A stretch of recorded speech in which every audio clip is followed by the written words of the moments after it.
I think working on this Nitro muscle car has made my mustache grow twice as fast this week.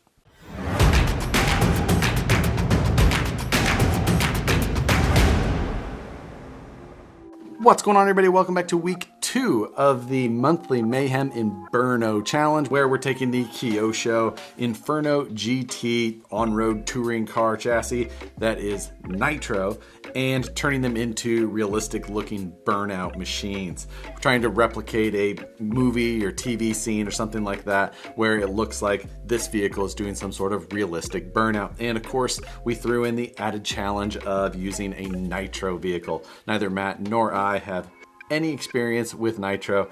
It looks like Matt has a little bit more experience than me now since he did get his started. I have not yet attempted that, but that is definitely to come soon. Since the last video though, I have been working on the vehicle a little bit. A lot of staring at it and contemplating what I'm gonna do, and a little bit of work has happened at the same time. The very first thing I did is switch all of the tires to those Arma D-Boots Hoon tires because they obviously do give a realistic smoke off. Those are ones that I have on my Armored Infraction. We've seen the videos of those things doing smoky burnouts, so I think those are going to be perfect. One of the other things that I did is I did take apart the front bulkhead, kind of started to lift it up so I could remove the front drive shaft. So this is technically now a rear-wheel drive vehicle, but I haven't taken care of a front braking setup just yet. However, after staring at it for a while, I think I have my plan there, and we'll get into that shortly. But before that, I want to get into some of the work that I have actually got accomplished. Now, like I mentioned in the last video and in this video already, this is a rear-wheel drive vehicle. You can only get this full-size vehicle in rear-wheel drive also. The Demon, at least, that this one's modeled after. I know you can get the Challenger in an all-wheel drive now, but the Demon, particularly rear-wheel drive only, so I think that is the way to go with this model. The first thing I wanted to do though was start getting everything handled with how I wanted the smoke to be contained in and around this vehicle. I think that getting these tires spinning is not going to be my biggest issue. Whether or not we have to do some clutch tuning or things like that, I think I'm up for that. I understand those things enough where I think I can overcome the obstacles that I run into with standard off-the-shelf parts. But what can't be done with standard off-the-shelf parts is the rear tub that I want to get fabricated. And what I mean by a rear tub is that the idea is that I want to create smoke off the tires, but then keep it coming out of the wheel wells or out from underneath of the car in a more realistic fashion.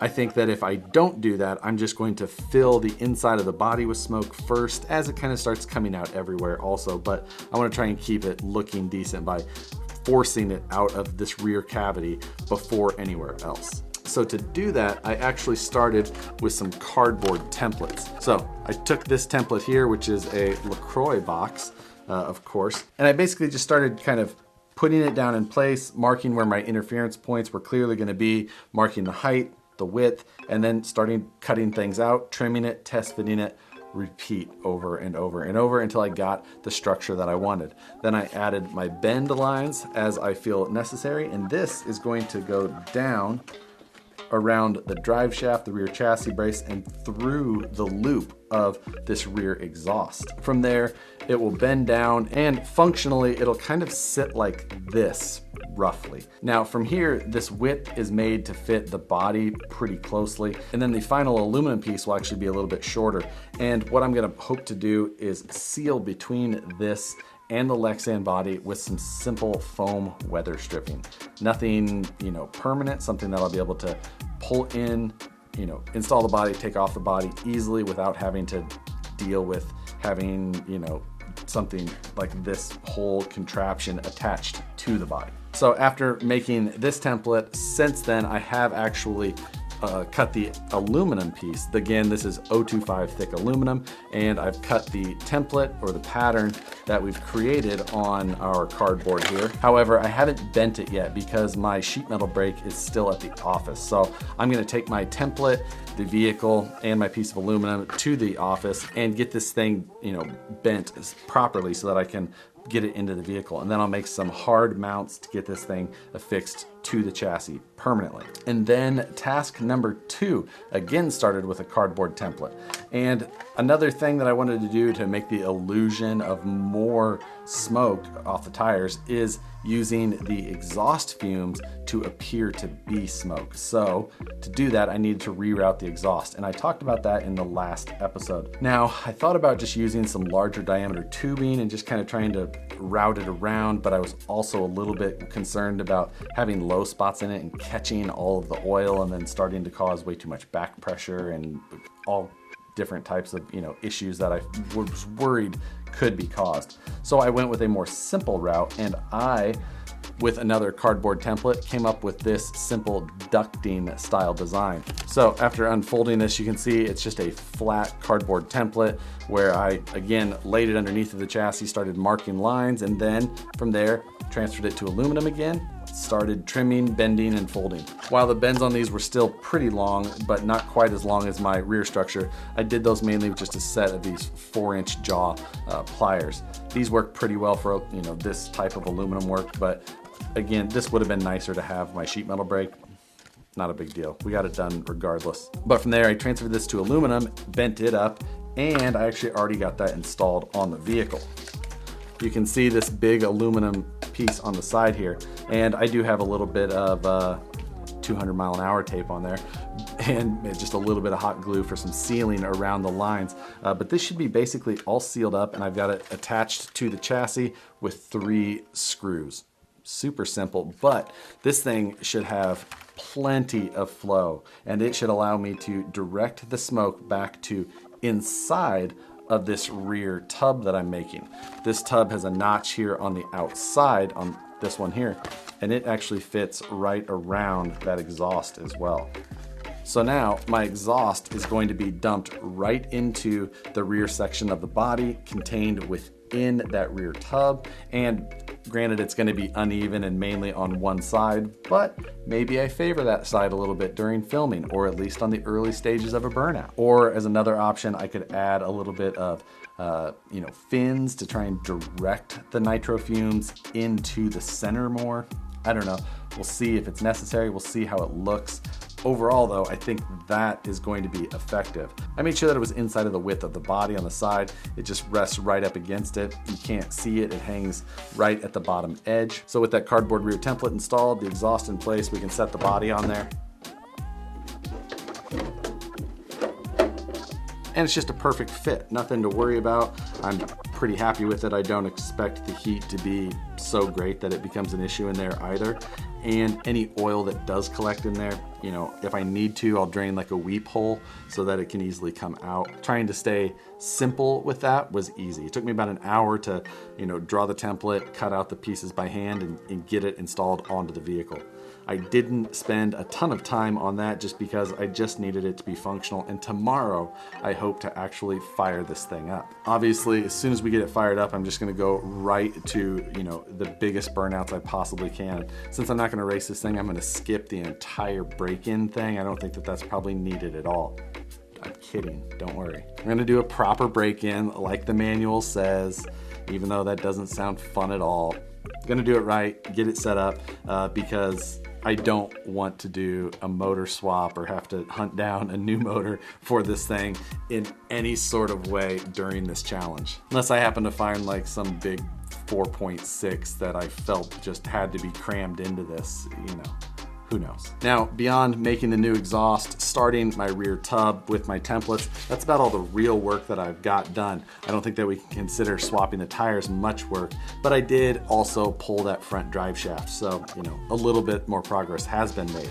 And speaking on the front drive shaft, so this thing does have a dual disc brake setup. And honestly, this is kind of the first time that I've ever really looked at one of these, disc brake setups. But because of that, it got me thinking, and I'm contemplating adding a disc brake setup for that front output.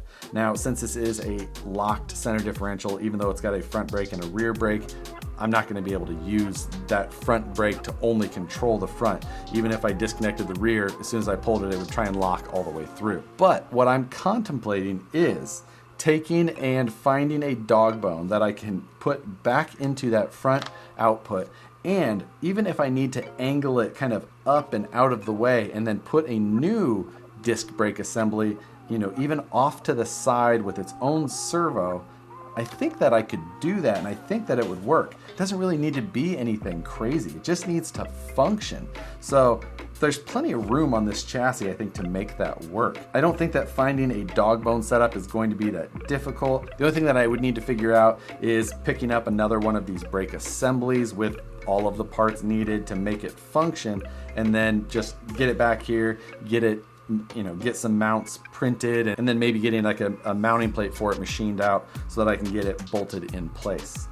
Again, I think that's all pretty possible without all that much work. The nice thing about that is that I could actually get a varying brake pressure that I could pre-program on my radio and really fine tune it in there, get myself a multi-stage braking, and hopefully if I got it tuned well, I could actually ease into or out of that brake for a rolling burnout style. I still think at this point I'm going to basically lock out this front suspension and get a decent amount of weight put up here. It seems fairly realistic for a Challenger anyway. And I think that adding that additional pressure on those front tires will really help with the braking force needed to keep this thing from pushing through with those rear tires boiling. So I definitely need to get to the hobby shop, or maybe just start searching local for sale ads and just either buy a whole another used nitro vehicle of some sort just for that center brake. But I also have an idea on maybe how I could just get just the Kyosho parts I need. So I might actually just explore that option on its own.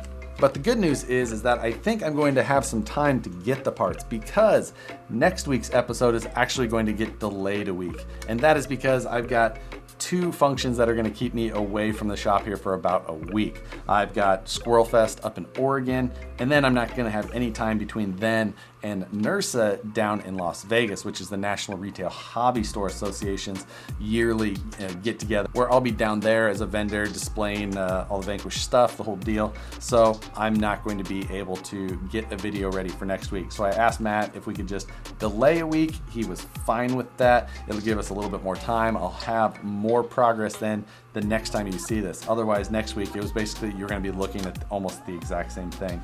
Not a lot of fun. So rather than just giving you a fluff video next week, we're gonna give you some better content by delaying it. But that's about it for this week's accomplishments, the plans, and where I see myself for the next video.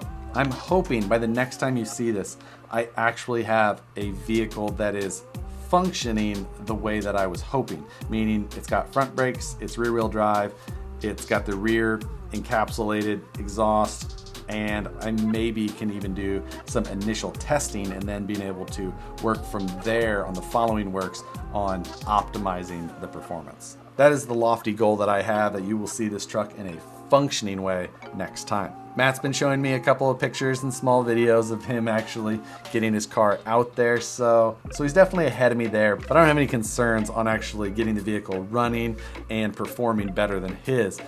I'm only concerned solely on the actual video production side, which he definitely is going to have the advantage on. So I think I'm just going to have to make sure that my vehicle is outperforming him enough to deal with my lackluster ability on the video production side. After working on this thing just a little bit more and more, I'm getting more excited to run it and more excited to actually see what this ridiculous idea looks like even on the first outing. I really enjoy these Mayhem series because I can do ridiculous, crappy fabrication like this side exhaust just for the sake of getting it done. I don't have to overly care about it. But I really do like this truck, and I am really actually excited about it. So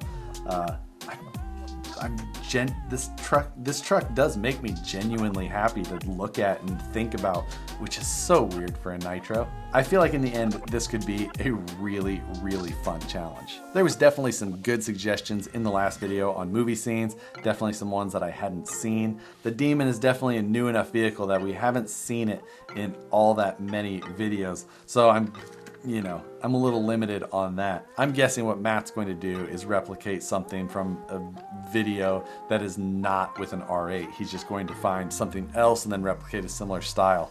With all-wheel drive, the only one I can think of is the Unicorn being chained up and doing a standing burnout. But I'm probably wrong. I just can't think of anything else. And if that is the one that he chooses and it's such a cool and, fairly easy to replicate, like backdropping industrial, nothing really else for scale, It's gonna be a cool video. So we're definitely just gonna have to go full send with the vehicle side and make sure that it's a better setup.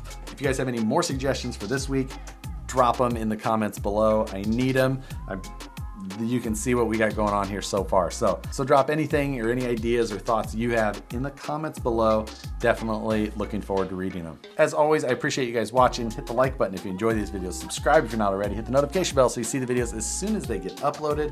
We'll see you in a week from next Wednesday for week 3 of the monthly Mayhem InBurno challenge. Thanks again for watching, and we'll see you on the next one.